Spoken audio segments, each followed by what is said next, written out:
আসসালামু আলাইকুম sir, math ফাউন্ডেশনের পক্ষ থেকে আমি মোহাম্মদ সাইফুর রহমান সবাইকে স্বাগত জানাচ্ছি। এনটিআরসির অষ্টম গণবিজ্ঞপ্তির আবেদনের কার্যক্রম শুরু হয়ে গেছে। প্রতিষ্ঠান প্রধান অর্থাৎ প্রধান শিক্ষক, সহকারী প্রধান শিক্ষক, অধ্যক্ষ, উপাধ্যক্ষর আবেদন করতে পারবেন। যাদের নীতিমালা অনুযায়ী অভিজ্ঞতা পূরণ আছে তারাই শুধু আবেদন করতে পারবেন। এই ভিডিওতে থাকছে যাদের ইন্ডেক্স নট ফাউন্ড দেখাচ্ছে তাদের জন্য করণীয়, এবং নতুন শিক্ষকরা কি আবেদন করতে পারবে, এবং নিযুক্ত শিক্ষক বলতে কী বোঝায় ইত্যাদি। তাহলে প্রথমে আমরা এনটিআরসির ওয়েবসাইট, আমরা গুগল ক্রোম থেকে এনজিআই এই অপশনে ক্লিক করে আমরা চলে যাব এনটিআরসির ওয়েবসাইটে অথবা টেলিটকের ওয়েবসাইটে। আপনারা এরকম একটি উইন্ডো দেখতে পারবেন। এখানে 8 recruitment exam 2026 head, assistant head এইরকম একটি লেখা চলে আসবে। আমরা এইখানেই মূলত কাজ। আমরা এই অপশনটাতে ক্লিক করব। ক্লিক করার পর আমাদের সামনে এরকম একটা উইন্ডো চলে আসবে। বিস্তারিত জানতে এনটিআরসির ওয়েবসাইটে ভিজিট করতে বলছে। একটি ইন্ডেক্স ব্যবহার করে একবার আবেদন করা যাবে। লাল চিহ্নিত অংশগুলো অবশ্যই পূরণ করতে হবে। ফাইনাল সাবমিশনের পূর্বে পর্যন্ত আবেদনটি ড্রাফট হিসেবে সংরক্ষিত থাকবে। মানে আপনি আবেদন করার সময় যদি আরও বিস্তারিত তথ্য দেখতে চান অথবা বুঝতে চান, আপনি করতে পারবেন। আবেদন প্রক্রিয়া যে কোনো পর্যায়ে আপনার লগ আউট করতে পারবেন, তাতে আবেদনের কোনো সমস্যা হবে না। ফাইনাল সাবমিশনের পর কোনো অবস্থাতেই আর আবেদন সংযোজন পরিমার্জন করা যাবে না। আবেদন দাখিলের পর প্রতিটি আবেদনের জন্য একটি ইউজার আইডি বা পাসওয়ার্ড পাওয়া যাবে। নির্দিষ্ট সময়ের মধ্যে ফি প্রদান না করলেই কেবল আবেদনটি চূড়ান্তভাবে গৃহীত হবে, আর যদি না করেন তাহলে হবে না।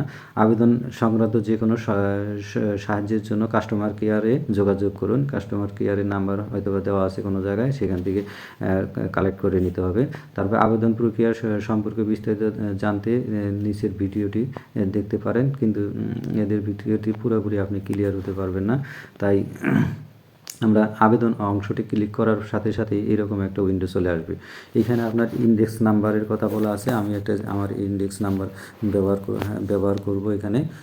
তাহলে আমাদের ইন্ডেক্স নাম্বারের প্রথমে যে কোনো একটি সংখ্যা থাকবে, সেই সংখ্যাটি অবশ্যই দিতে হবে। আর যদি না দেন তাহলে আপনার ইন্ডেক্স নট ফাউন্ড দেখাবে। এই কারণে অনেকের ইন্ডেক্স নট ফাউন্ড দেখাচ্ছে। ইন্ডেক্স নট ফাউন্ড দেখালে আবার আপনারা আপনার ইন্ডেক্সের ইয়াতে দেখবেন যে আপনার প্রথমে যে কোনো একটি অক্ষর দেওয়া আছে, সেই অক্ষরটি অবশ্যই আপনি টাইপ করবেন, তা না হলে আপনার নট ফাউন্ড দেখাবে। আর আবেদনের এখানে আরেকটা বিষয় বলা আছে যে আপনার ইয়াতে কয়েকটি লাস্ট নামের শেষ 3 অক্ষর, বলতে যেমন আমার নামের শেষ 3 অক্ষর ম্যান, আমি যে ম্যান দিলাম। ম্যান দেওয়ার পর এইখানে একটা আছে, অপশন আছে যে আপনি এই আবেদনটি ডাবে সংরক্ষণ করবেন কিনা। আপনি যদি ইয়াতে আবেদন করেন তাহলে অবশ্যই এখানে সংরক্ষণ করে রাখবেন নিজের মোবাইলে অথবা পিসিতে। আর আমি এই আবেদনটা আপনাদেরকে সম্পূর্ণ মোবাইলে কিভাবে করা যায় সেটা দেখাচ্ছি। অবশ্য অনেকে মোবাইলে আবেদন কিভাবে করা যায় সে বিষয়ে জানতে চেয়েছেন। আমি সেই জন্য মোবাইলের মাধ্যমে করার চেষ্টা করছি। এই যে ভেরিফাই অপশনে, যদি আপনি বাইরে দোকান দিয়ে করেন তাহলে এই অপশনটি অবশ্যই টিক চিহ্ন দেবেন না। তাহলে আমি টিক চিহ্ন দেওয়ার পর এরকম একটি উইন্ডো চলে আসবে। এখানে দেখবেন যে পোস্ট সিলেকশন, এখানে অ্যাসিস্ট্যান্ট হেড টিচার, তারপরে অ্যাসিস্ট্যান্ট সুপারিনটেন্ডেন্ট, হেড টিচার এরকম, মানে 8ম গ্রেড বা 7ম গ্রেড বা বিভিন্ন school, junior school, high school এগুলো আছে। প্রিন্সিপাল মানে মাস্টার, ফাজিল মাদ্রাসা বা এইরকম সবগুলো পোস্ট এখানে আপনার শো করবে। আপনার যেটা প্রয়োজন আপনি সেই অপশনে অ্যাপ্লাই দ্য পোস্ট, সেই অপশনের জন্য আপনি সিলেক্ট করবেন। যেমন আমি অ্যাসিস্ট্যান্ট হেড টিচার, এই অপশন আমার এটা প্রযোজ্য, আমি এটাতে সিলেকশন করলাম। করার পর এখানে দেখেন, এখানে প্রথম স্টেপে আমাদের এরকম একটা উইন্ডো চলে আসবে। এখানে বলা হচ্ছে ফার্স্ট নেম, এটা দেওয়া থাকবে। ফাদার নেম, এখানে আপনি আপনার ফাদার নেম আপনার ইচ্ছা মতো দিবেন। আপনার ফাদার নেম আপনি বসাবেন। তারপরে বলা আছে, তারপরে এখানে আছে মাদার নেম, আপনার মাদার নেম দিবেন। জেন্ডার সিলেকশন করবেন। ডেট অফ বার্থ এইখান থেকে বসাইতে হবে। ডেট অফ বার্থ বসানোর জন্য ওই ঘরটিতে চাপ দিলেই আপনার অপশনগুলো চলে আসবে, আপনি লিখে দিবেন। তারপরে এখানে আছে nationality Bangladeshi, marital status merit unmarried যে কোনো একটি সিলেক্ট করবেন। তারপরে রিলিজিয়ন আপনার যেটা সেটা সিলেক্ট করবেন। তারপরে এনআইডি নাম্বার, যেহেতু আমরা টিচার সবারই এনআইডি নাম্বার আছে, যদি না থাকে তাহলে পাসপোর্ট বা অন্য অপশন দেওয়া আছে সেটা দিয়ে পূরণ করবেন। তারপরে আমার একটা ইন্ডেক্স এনআইডি নাম্বার এখানে আমার দেওয়া আছে, সেটা আমি টাইপ করলাম। তারপরে নেক্সট বাটনে আমরা ক্লিক করব।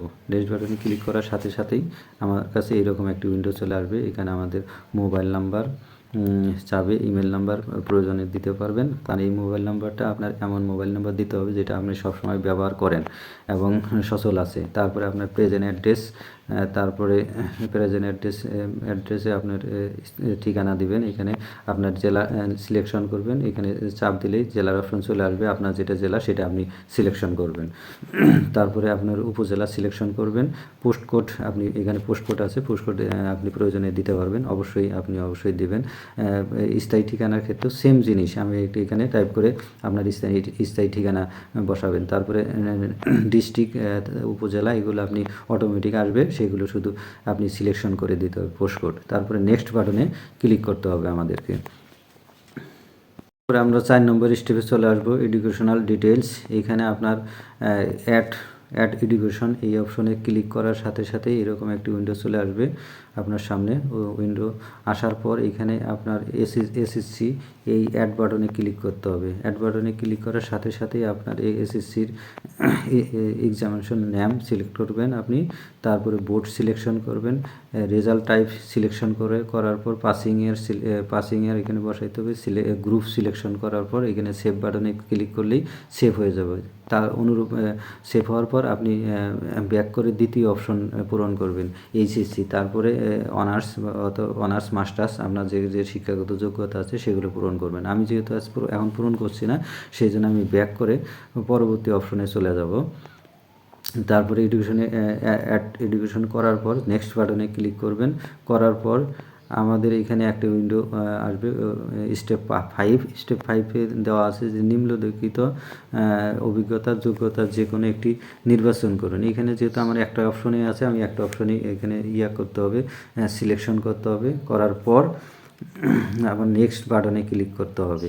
যদি আপনার ভিডিওটি ভালো লাগে, অবশ্যই আমার চ্যানেলটিকে সাবস্ক্রাইব করে রাখবেন। যেহেতু আমি একজন শিক্ষক, আপনাদের কাজে নিয়োজিত, অবশ্যই আমার চ্যানেলটিকে সাবস্ক্রাইব করে রাখবেন এরকম নতুন ভিডিও দেখার জন্য। তারপরে অনেকে প্রশ্ন করছে নতুনরা কি আবেদন করতে হবে যাদের অভিজ্ঞতা পূরণ হয়নি, যেমন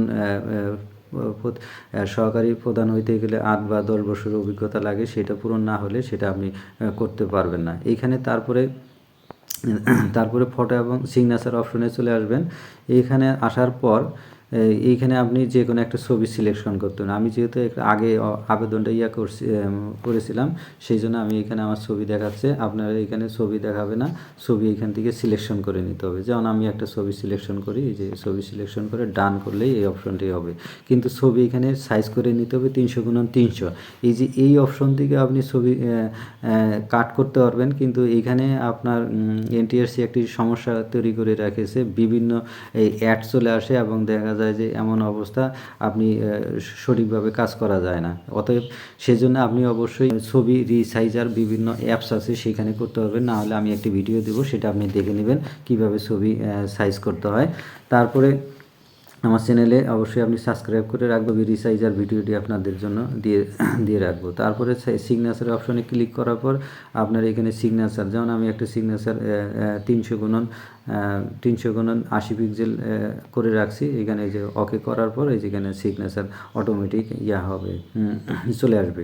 আর যদি অন্য সাইজ যদি ঠিক না থাকে তাহলে এখানে আসবে না। তারপরে এই যে ডিক্লারেশন ক্লিক করার পর এটা আমাদের ডিক্লারেশন মানে আপনি অঙ্গীকারনামা, যে আপনি যে আবেদনটা করেছেন তা ঠিক আছে কিনা। তারপর নেক্সট বাটনে ক্লিক করবেন। তারপরে এইরকম একটি উইন্ডো আসবে, অষ্টম উইন্ডো। এইখানে আপনার যাবতীয় তথ্য চলে আসবে, আপনার জন্মসাল বা অন্য যে তথ্যগুলো আছে সবগুলোই চলে আসবে, পোস্টের নাম। এখানে যদি কোনো আপনার অংশে ভুল হয়ে থাকে তাহলে আপনি ব্যাক করে পূর্বের অপশনে চলে যাবেন এবং সেখান থেকে আপনি